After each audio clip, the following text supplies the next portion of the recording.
அப்ப கடையும் போது அது மத்து இருக்கிற கீழே போய்கிட்டே இருக்குங்க. அப்போ பெருமாள் வந்து என்ன பண்றாரு, அப்படியே ஒரு ஆமை வடிவத்தை எடுத்து அந்த கீழே போவோம் பிடிச்சி மறுபடியும் மேல தன்னோட முதுகுல பிடிச்சுக்கிறாரு. மறுபடியும் கடையிறாங்க. கடையும் போது விஷமும் வருது, வாசுகிட்டு இருந்து விஷம் வருது, அமுதம் வரதுக்கு முன்னாடி ஒரு விஷம் வருது. ஆழம் ரெண்டு ஆழங்க, ரெண்டும் தேவர்ல துறந்தது. அதை ரெண்டையும் எடுத்து சிவருமான் எடுத்து சாப்பிட்டாரு. எல்லாமே அதுக்கப்புறம் நிறைய உத்திஸ்ரவசு, காமதேனு, கற்பகத்தோடு இது மாதிரிலாம் நிறைய வருது. அது எல்லாருமே உத்திஸ்ரவசு தேவர்ல எடுத்துக்கிறாங்க. காமதேனு, கற்பகத்தரு, சிந்தாமணி எல்லாமே தேவர்ல எடுத்துக்கிறாங்க. மகாலட்சுமி வந்து மகாவிஷ்ணு கிட்ட போயிடுறாங்க. அப்புறம் கடைசியில நம்ம தன்வந்திரி வந்து அமுதத்தை கொடுக்கறதா சொல்றாங்க. இதுல ரொம்ப ரொம்ப முக்கியமான விஷயம், எல்லா வளங்களை விட மிகச்சிறந்த வளமா என்ன சொல்றாங்கன்னா தன்வந்திரி எடுத்து வந்து அந்த அமுதம் தாங்க.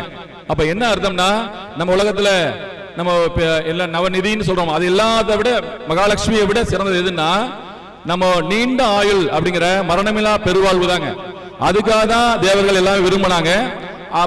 இந்த கதைகள் மூலம் இந்த பிரதோஷ வழிபாட்டு மூலம் இன்னொன்று தெரிஞ்சுக்கலாம். அப்படின்னு என்னன்னா, நம்மளுடைய சிவன் கோயில்ல மட்டும்தான் வந்து நவகிரகங்கள் இருக்கும். நம்மளுடைய தோஷங்கள்லாம் நீக்கிற இடம், நம்மளுடைய பாவத்தை சாபத்தை எல்லாம் வாங்குறவரு ஒரே ஒருத்தர் யாரு அப்படின்னம்னா சிவருமான் மட்டும்தாங்க.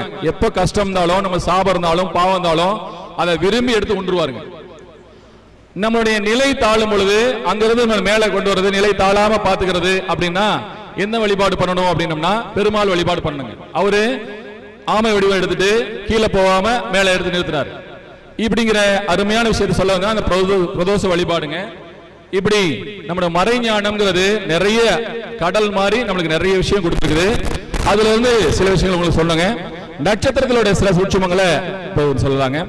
நம்ம என்னன்னா, ஒருத்தன் வந்து சூரியனுடைய அம்சம் அதிகமா இருக்கணும், ஒரு ராஜாவாகணும், அவனுக்குன்னா அரசியல் ஒரு பெரிய பலம் பெறணும்னா என்ன பண்றோம்னா வாளை வந்து வீர வாள் பரிசளிக்கிறதுன்னு ஒரு முறை வச்சிருக்கோம். ஏன் வீரவாள் பரிசளிக்கிறது அப்படின்னம்னா, கிருத்திகை நட்சத்திரம், அதாவது நம்ம மேஷ ராசியில தான் வந்து சூரியன் உச்சமாகுதுங்க.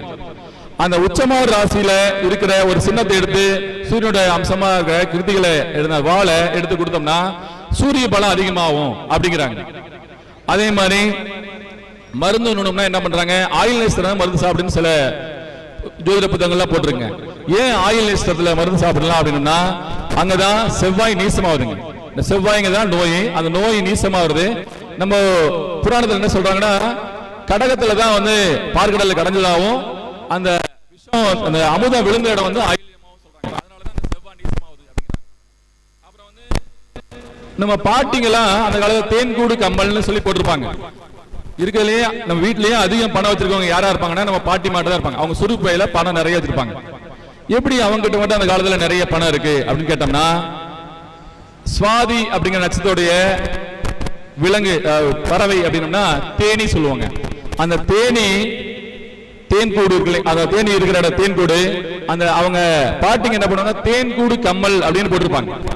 அந்த தேன்கூடு கம்மல் போட்டுக்கிறதுனாலே சனி உச்சமா வரதுனால சேமிப்பு அதிகமா எடுத்துங்க. அதனால இருக்கிற அந்த வீட்லயே சேமிக்கிற ஒரு பெரிய ஜீவனா யார் இருக்காங்க, நம்ம பாட்டிமா தான் அந்த காலத்துல இருந்திருக்காங்க. இப்ப தேன்கூடு கம்மலும் போயிடுச்சு, சேமிப்பு போயிடுச்சுங்க. அதனால அதை ரெண்டையுமே மறுபடியும் மீட்கணும்னா நம்மளும் அந்த பழைய பாரம்பரியத்தில் இருக்க விஷயத்தை கொண்டு வரணுங்க. நம்ம வீட்டுல என்ன சொல்லுவாங்க, படிமேல உட்காராரா, படிமேல உட்கார்ந்தா ஆகாது அப்படின்னு சொல்றாங்க. ஏன் படியில உட்கார்ந்தா அம்மி மேல உட்கார்ந்தா ஆகாது அப்படிம்பாங்க. அம்மி மேல உட்கார்ந்தா ஏன் ஆகாது அப்படின்னு கேட்டோம்னா, எங்க தாத்தா சொன்னாங்க, எங்க பாட்டி சொன்னாங்கன்னு சொல்லிடுறாங்க. அம்மி அப்படின்னம்னா ஆயுள் நேசத்தை குறிக்குதுங்க. ஆயுள் நேசத்துல செவ்வாய் நீசம். அப்போ ஆண்கள் மேல உட்கார்ந்தாங்கன்னா அவங்களுடைய ஆன்மை போயிடுங்க. அதை தான் அந்த காலத்துல வேணாங்க அம்மி மேல உட்காரக்கூடாது அப்படின்னு சொன்னாங்க. இப்படி நிறைய அற்புதமான விஷயங்களை நம்மளுக்கு சொல்லி வராங்க. சொல்லி நட்சத்திரத்துடைய ரகசியமா, ஜோதிடத்துடைய ரகசியமா சொல்லியிருக்காங்க. ஒரு கர்மா இயங்கணும்னா எந்த நட்சத்திரத்தை ஒரு கர்மா எந்த நட்சத்திரம் மூலமா இயங்கணும். அதே மாதிரி நம்மளுடைய பூமியில வாழணும்னா, ரொம்ப காலம் வாழணும்னா என்னன்னா வல்லார் சொல்றாரு, பூசம் தவறாதீர் அப்படிங்கிறாரு. ஏன் பூசம் தவறாதீர்னா, பூச நட்சத்திரத்துல அன்னதானம் பண்ணணும் அப்படின்னு சொல்லி அவர் சொல்றாருங்க. அவரு பூச நட்சத்திரமா இல்ல, அவரு நட்சத்திரம் பிறந்த நட்சத்திரம் சித்திரை நட்சத்திரம். அப்ப என்னதுக்காக பூச நட்சத்திரம் அப்படின்னு சொல்றாருன்னா, பூசத்துலதான் குரு உச்சமா வராரு. 4ஆம் ஆவண பூச நட்சத்திரம் வந்து சந்திரன் நட்சத்திரம். அதுல சந்திரனை குறிக்கிற நெல் அரிசி அதை தானம் பண்ண பண்ண பண்ண நிறைய பேருக்கு உணவளிக்க நம்மளுடைய குரு வந்து உச்சமாவதுனால நம்முடைய ஜீவகாரண ஆயுள் நீட்டிக்கும் அப்படின்னு சொல்லி வள்ளலாரு நம்மளுடைய நிறைய அன்னதானம் பண்ணுங்கிறாரு. இது மாதிரி நட்சத்திர சம்பந்தமான நிறைய சூட்சமங்கள் அடங்கிய விஷயங்களை நம்ம கணியர் ராசிகர் ஐயா அவர்கள் சிறப்பான 3 புத்தகம் போட்டுக்காருங்க. ஒன்னு ஜோதிட நட்சத்திர ஞான சிந்தாமணி, நட்சத்திர கற்ப விருட்சம், நட்சத்திர காமதேனு, அதையே பேம்லெட் ஆகி அழகா எளிமையா நம்ம முன்னாடி வச்சிருக்கோங்க. தேவையானவங்க அதை பயன்படுத்திட்டு நட்சத்திர சம்பந்தமான தங்கள் அறிவை விரிவுபடுத்திக் கொள்ளுமாறு அன்போடு கேட்டுக்கொள்வேன். வாய்ப்பளித்த அனைவருக்கும் நன்றி கூறி விடைபெறுகிறேன். நன்றி, வணக்கம்.